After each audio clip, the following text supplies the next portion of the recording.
नमस्कार, बहुत स्वागत है आपका। आप देख रहे हैं शिव पुराण उपाय।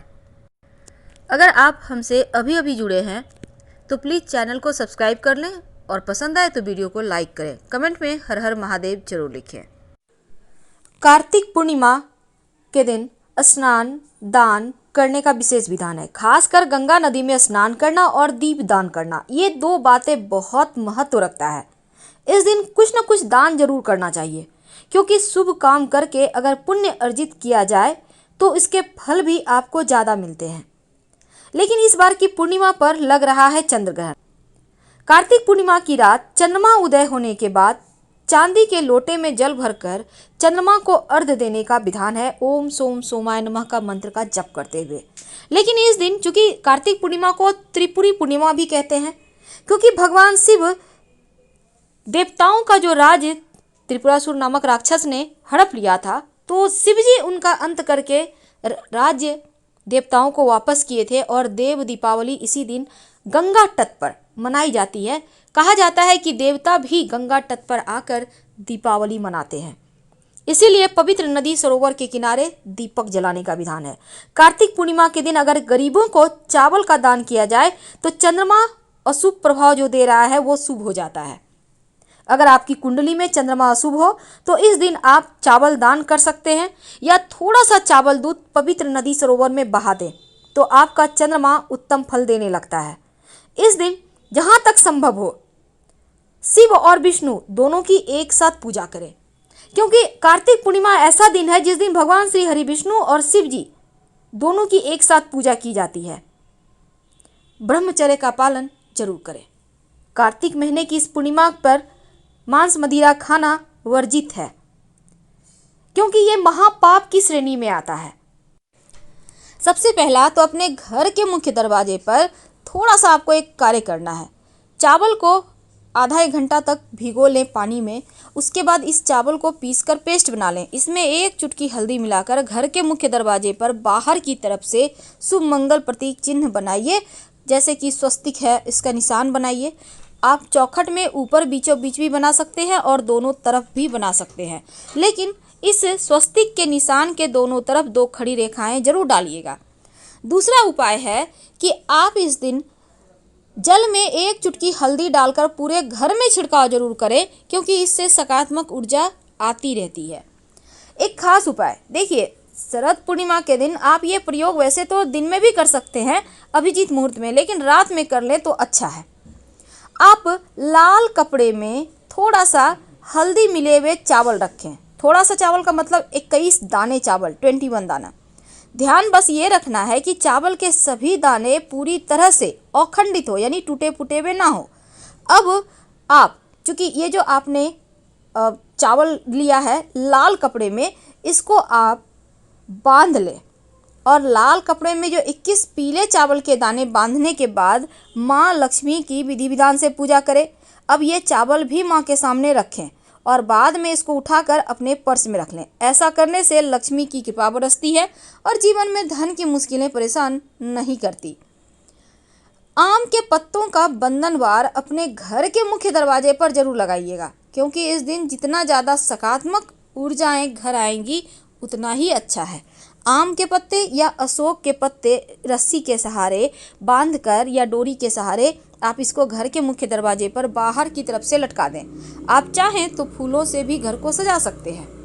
और इस दिन अपने घर के मुख्य दरवाजे के ठीक अंदर दाहिने तरफ, आप घर से बाहर निकलेंगे तो दाहिना हाथ की तरफ एक पात्र में पानी रख लें, उसमें थोड़ा सा फूलों की पंखुड़ी रख दें और इसको रहने दें। अगले दिन सुबह इसको उठाकर पौधे में डाल दीजिएगा। इससे जो भी निगेटिविटी है ये पानी सोख लेगा और जो फूलों की पंखुड़ी है ये खुशबू भी बढ़ाएगा और सकारात्मक ऊर्जाओं को बढ़ाएगा। ये तो थी सिंपल से प्रयोग जो आपके जीवन की मुश्किलों को दूर करेगा। अब एक खास बात, घर के मुख्य दरवाजे पर जब आप बंधनवार लगाएंगे तो आम या अशोक के पत्तों का ही लगाइएगा और पुराना बंधनवार हटा दीजिएगा जो आपने एकादशी तिथि पर लगाया था, क्योंकि पूर्णिमा तिथि के दिन नया बंधनवार लगाया जाएगा। और साथ ही साथ घर के मुख्य दरवाजे पर शुभ मंगल प्रतीक चिन्ह बनाने के साथ आप एक बर्तन में थोड़ा सा जल भरें। उसमें आप चाहें तो मिट्टी का पात्र या लोटा वगैरह ले सकते हैं, कटोरा भी ले सकते हैं। गड्ढा बर्तन हो, जल भर कर उसमें फूलों की पंखुड़ी रखकर अपने घर के अंदर, मुख्य दरवाजे के अंदर दाहिने तरफ, आप घर से बाहर निकलेंगे तो आपका दाहिना हाथ जो होगा उस तरफ ये पात्र रख दें और अगले दिन किसी पौधे में डाल दीजिएगा। घर की तमाम परेशानियों को हटा देगा, सोख लेगा, निगेटिविटी को दूर करेगा। क्योंकि ज्योतिष में चावल को चंद्रमा से जोड़कर देखा जाता है और चावल अगर आप अपने माथे पर पूजा करके या घर के सभी लोगों के कुमकुम या रोली लगाकर तिलक कर लें और फिर उसके ऊपर चावल चिपका दें तो आपका कुंडली का चंद्रमा भी बेहतर होता है और जीवन में धीरे धीरे समस्याएं समाप्त होने लगती है। तो ये प्रयोग भी आप इस दिन से लगातार कुछ दिनों तक करें, वैसे लाइफ टाइम भी कर सकते हैं। अब धन प्राप्ति के योग नहीं बन पा रहे, जीवन में मुश्किलें ज़्यादा है, परेशानियां ज़्यादा है, आप चाहते हैं कि धन भी आए, टिके भी, घर की दरिद्रता दूर हो जाए, नकारात्मक ऊर्जाएं चली जाए, इसके लिए आपको चाहिए होगा थोड़ा सा चावल।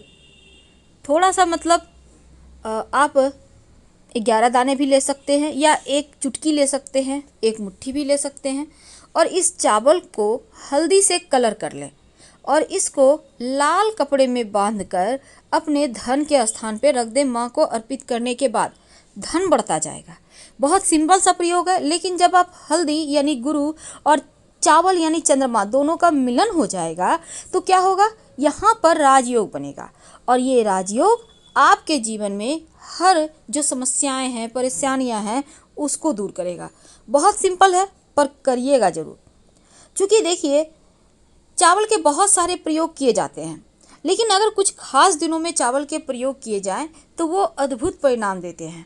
और इस बार की जो पूर्णिमा है वो चूँकि बहुत ही दुर्लभ शुभ योगों में आ रही है, तो चावल का छोटा छोटा प्रयोग करके जीवन की मुश्किलों से बचा जा सकता है, बाहर निकला जा सकता है। एक छोटा सा काम करें, आपको चाहिए होगा थोड़ा सा चावल और इसके साथ ही 1 लोटा जल। अब इसको लेकर सुबह सुबह आप शिव जी के मंदिर में चले जाएं। अब पूर्णिमा की तिथि को शिवलिंग पर जल जरूर अर्पित करना चाहिए और 1 मुट्ठी चावल शिवलिंग के ऊपर अर्पित कर दें। फिर अपने जीवन की समस्या को बोलिए, लेकिन चावल को पहले से ही चुनकर रख लीजिएगा, टूटा फूटा हुआ ना हो, इस बात का ध्यान रखिएगा। और जब आप शिवलिंग पर चावल अर्पित कर देते हैं तो जीवन की समस्याएं समाप्त हो जाती है। अगर आप ज़्यादा अर्पित करना चाहते हैं तो लेकर तो जाइए, 1 सवा किलो ले जा सकते हैं, लेकिन चढ़ाना 1 ही मुट्ठी है, बाकी का वही मंदिर में छोड़ दें या फिर किसी गरीब को दे दें। लेकिन चावल को आपको बिनना है, चुनना है, क्योंकि टूटा फूटा हुआ 1 भी दाना रह गया तो फिर आपको पूजा का पूरा फल नहीं मिलेगा। अब कई बार क्या होता है, नौकरी में, रोज़गार में बहुत समस्या आती है, मुश्किलें बहुत है, आप परेशान हैं, सफलता नहीं मिल पा रही। तब जब आप, चूँकि इस पूर्णिमा के दिन खीर बनाया जाता है, तो खीर बनाएंगे तो फिर थोड़ा सा आप कौओं को भी दीजिएगा। इससे क्या होता है, आपके जीवन की जो शनि संबंधी बाधाएं हैं वो समाप्त हो जाती है। तो ये प्रयोग आप सिंपल तरीके से कर लें तो आपके जीवन में धन की स्थिरता होगी, शनिदेव की कृपा बरसेगी। बहुत सिंपल है। लेकिन अब हम एक और बात बताएंगे। देखिए कई बार क्या होता है, बनते बनते कार्य रुक जाते हैं, सफलता ही नहीं मिलती, और माँ लक्ष्मी को प्रसन्न करने के लिए आप शुभ मुहूर्त में या पूर्णिमा के दिन आप एक छोटा सा काम कर लें तो माँ लक्ष्मी की कृपा भी बरसती है और कुंडली में जो चंद्रमा बैठा है वो भी शुभ फल देने लगता है।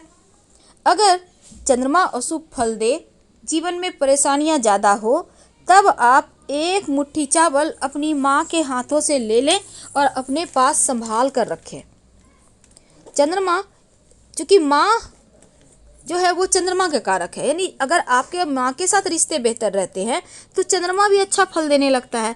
तो चंद्रमा को बेहतर करने के लिए माँ से 1 मुट्ठी चावल लें और वो भी चावल टूटा फूटा हुआ नहीं होगा, और इस चावल को आप संभाल के रखें। करीब 1 साल तक रह जाएगा चावल, नहीं तो आप फिर अगले साल इसी पूर्णिमा के दिन इसको फिर से आप पिछले वाला चावल किसी नदी तालाब में डाल दीजिएगा और फ्रेश ले लीजिएगा माँ के हाथों से। अगर आप चाहते हैं कि धन की बरकत होती रहे, मुश्किलें कभी परेशान ना करें, तो एक सिंपल सा काम करें। आपको चाहिए होगा चावल, और ये चावल के साथ आपको चाहिए दूर्वा घास, ज़्यादा नहीं, 1-2 ले लीजिएगा, एक लाल कपड़ा, एक मिट्टी की छोटी सी बर्तन चाहिए मिट्टी का। वैसे अगर नहीं है तो आप घर में जो आपका दीपक है मिट्टी का दिया नया वाला, एक बड़ा सा देख के उसी में ले लें, और एक कॉइन चाहिए। अब माँ लक्ष्मी की जब आप पूजा करते हैं उस समय इस चावल को माँ लक्ष्मी को अर्पित करें या वहीं पर रखें, और फिर ओम श्रीं श्रेय नमः, ओम श्रीं श्रेय नमः का मंत्र बोलते हुए इस मिट्टी के पात्र में चावल डाल दें, उसमें दुर्वा घास और सिक्का भी डाल दें, मुख पर लाल कपड़ा लाल कलावे से बांध दें। अब इसको उठाकर आप, छोटा सा पात्र लेना है, ज़्यादा बड़ा नहीं लेना, आप इसको अपने घर के उत्तर पश्चिम दिशा में रख दें। आपके जीवन में धन की कमी नहीं होगी, और इसको आप अगले साल इसी दिन इसी पूर्णिमा को चेंज कीजिएगा। पिछला वाला आप किसी भी नदी तालाब में डाल दीजिएगा और फ्रेश भर लीजिएगा। आप चाहें तो उसी मिट्टी का पात्र का भी प्रयोग कर सकते हैं, कोई दिक्कत नहीं है। बहुत सिंपल प्रयोग है, लेकिन इस प्रयोग को करने से खुशियाँ भी आती हैं, धन भी आता है, सुकून भी आता है। एक बात हमेशा याद रखें, जब भी आप पूजा पाठ करते हैं, आप माँ लक्ष्मी को भोग लगाते हैं, जब भी आप चावल अर्पित करते हैं तो चावल सादा मत अर्पित कीजिए। जब भी अर्पित कीजिए, चावल में आप हल्दी पाउडर थोड़ा सा हल्का सा पानी डाल के लगा कर दें, या फिर कुमकुम लगाकर ही अर्पित करें, तो इसके आपको पूरा फल मिलता है। बहुत सिंपल है। और जब आप दीपक जलाते हैं घर में पूजा पाठ करते समय, तो दीपक के नीचे भी आप चावल एक चुटकी रखकर ही उस पर दीपक रखें, तो पूजा का पूरा फल भी आपको मिलेगा। अगर कर्जों से परेशान है तो इस पूर्णिमा के दिन एक छोटा सा प्रयोग करें। एक लोटा जल ले लें, जल में एक चुटकी चावल का आटा, आप चाहें तो पीस सकते हैं घर में, उसको भिगो कर भी पीस सकते हैं, और थोड़ा सा हल्दी पाउडर डाल दें। अब इस लोटे को घर से ही जल भर कर लेके जाना है, ले जाकर किसी भी बट वृक्ष, जिसको हम बरगद का पौधा कहते हैं, उसके नीचे बटकेश्वर महादेव का नाम लेकर रख दें। तो हम आपसे विदा लेते हैं। जानकारी अच्छी लगे तब लाइक कर सब्सक्राइब करें, अपनों से शेयर करें, और कमेंट में हर हर महादेव जरूर लिखें।